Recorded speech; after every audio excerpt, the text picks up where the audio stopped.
When I go to a showing, what should I look for? In this section, though, I disagree with a couple points. They tell you to use your showing as an opportunity to evaluate whether or not you like the neighborhood, the area, the community, and oh, by the way, the house as well. I disagree with that. If you're going to go see a property, you should only see a property that you would buy. It didn't have some type of flaw that you can't determine or predetermine from the photos and from your research online. Going to see a property is not the time to say, well, I don't know if I like this community. I don't know if this commute is going to work. I don't know if this is close enough to my gym, it's close enough to my favorite grocery store, or if it's going to give me the commute I desire. It's not the time to go to see the property. You should already know this information. One of the good points that this book points out or brings out that's challenging to execute is the fact that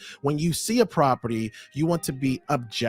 You want to control your emotions and just see the property as a dwelling, a place with 4 walls, a floor, and a roof. I'm going to let you know right now that is almost impossible. It's impossible for you to do that because you're about to spend a lot of money. This is not an insignificant purchase. It's not like you're buying a 25-cent ring out of a vending machine out the mall or something like that. This is a $500,000, $1 million, $2 million transaction. I mean, you've been saving money for what? Maybe a year, 2 years, 3 years, 5 years. Maybe you've borrowed money from your parents. Maybe you went through a first-time home buyer seminar and now they want you to be objective about this purchase. This is not going to happen. This is why you need a real estate agent. This is why you need a professional who can be objective for you, because they are not vested in this purchase. They are simply looking at this as a transaction. They're simply looking at this as they are the facilitator. They have your fiduciary responsibility, or they have a fiduciary duty to you, so they can be objective. This is why you hire a professional. It would be nice to go into a property and not to become emotional, but this is the main difference between residential transactions and commercial transactions. With a commercial transaction, the buyer is only worried about the numbers. That is being truly objective. That is using only logic to make a decision. But we all know when you're buying a personal residence, your personal property, it's filled with emotions, right? It's filled with emotions tied to how you experienced your home when you were growing up, right? You may be buying a house to make amends for your childhood or your upbringing. There's so much tied to this purchase. I don't see how you could possibly be objective. When you're going to see a property, this is not a sightseeing tour. This is a serious event. This is you determining if you're going to be purchasing a property. But what are you looking for, right? What are you looking for? Everything. You're looking at everything, both inside the property and outside the property. So let's talk about what you're looking for outside of the property. First of all, you want to start to evaluate the neighborhood. How does the neighborhood look? What's the curb appeal of your neighbors, right? Too often people fixate on the property themselves, the property itself, without taking into consideration that you're investing into a community. If you're investing into a community, then that means that everyone in your neighborhood is also a part of this investment group, right? So you want to start to evaluate them. Now, are you going to be able to ask these people questions? Possibly. Are you going to be able to make a fair judgment? No, but you do want to think about, okay, great. What is it?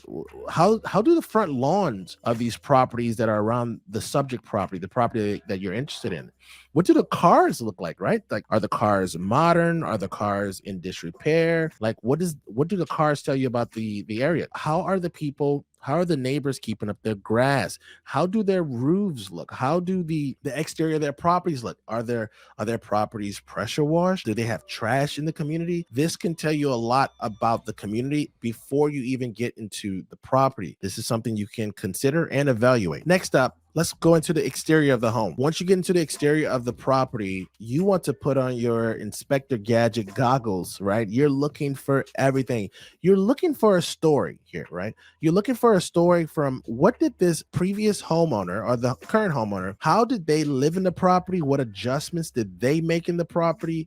And Are you going to make similar adjustments when you purchase the property? When I say the exterior of the home, I'm talking about the outer layer. So that means that the garage door, the sidewalk, the grass, the landscaping, the exterior door, the exterior windows, the trim around the windows, the roof, as much as you can see, the gutters. You want to evaluate all these things before you get into a property. This is one of the reasons why I dislike nighttime showings. I think that first-time home buyers should not be buying properties at night. You should not go see a property at night because there's so much details that you're missing by going into the interior of the property that you just can't possibly evaluate at night. Okay, so now let's walk inside of the property, right? Now we are going into the interior of the home. What are you looking for in the interior? First thing you're looking for is the layout. Once you evaluate if this layout can work for you, that's when you move through the rest of the property. If the layout doesn't work, don't waste your time looking at the rest of the property,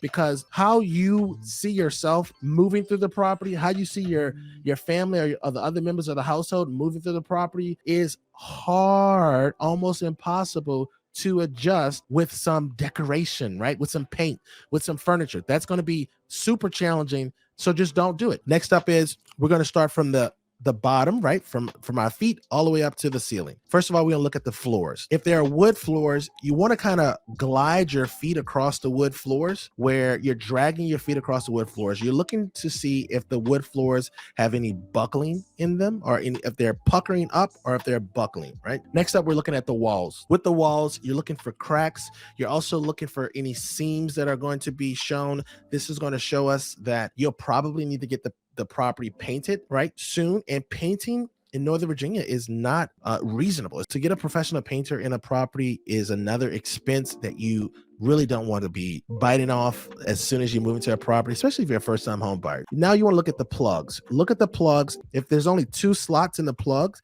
then that means that you may be looking at an older property. You may have some electrical issues that may come to bite you in the future. Now we're looking at the doors. The doors, you want to make sure that the doors are opening and closing properly. You want to make sure that they are all matching to some degree. You want to check out the door hardware, right? Also, you want to check around the door edges, the door jambs. Next, we're looking for cracks. Certain cracks that you're going to see in the drywall or even in the ceiling are really going to be a sign of the age of the property and also the settling of the foundation. So these may not be an issue, but if you see something, say something. If you see something, say something. This is not the time to be reserved, to be understanding. When it comes to windows, you want to see if the windows are newer, right? It's not likely that the windows are going to be new because windows are a very expensive renovation or a very expensive addition. So most people, when they're buying windows, they buy them to get some type of use out of them. Lastly, in the interior, we're looking at bedrooms and bathrooms. With your bedroom, you want to check the owner's bedroom first to see if it could fit your current furniture. If it can't fit your current furniture, then that means that you're going to have to make some decisions, right? Are you going to have to sell your king size bed? Are you going to have to sell your dressers? When you go into the bathroom, are you looking for a double vanity in the owner suite? Then you want to make sure it has that. Are you looking for a shower or a tub in the owner suite? You want to make sure it has that. Let's move to the kitchen. Inside the kitchen, you want to check for the age of the appliances. You also want to check if they work. Supposedly, you can't run a microwave with it unless something is in there, but you can at least see if the buttons work. Make sure that the stove is up to par. Check the cabinets, right? I like to open some of the drawers in the cabinets and just see, are they soft close? What are the age of the cabinets? Open up the cabinet doors at the top to see, like, what is the condition of the shelves. Also, the back of the cabinet tells a story. That little back facing is going to tell, usually it'll tell you how old the cabinets are. Dishwashers and refrigerators that have ice makers are notorious for leaking. So you want to check out the flooring around that area, because that is usually going to be a telltale sign if there was a leak recently, or they may currently be a leak in the property as well. You don't want to not buy a property just because of the decorations, right? Just because of the owner's style. These are things that can be changed, and they may be easier than trying to find a house that's in as good of a location. So start with the location of the property first. Make sure that the location makes sense before you go and check out a property. Once you find a property that fits your location requirements, then you move into evaluating the neighborhood, and then we evaluate the exterior of the house, interior of the house, backyard, And there you go. So this was question number 24. When I go to a showing, what should I look for? So this is out of our 100 questions every first-time home buyer should ask.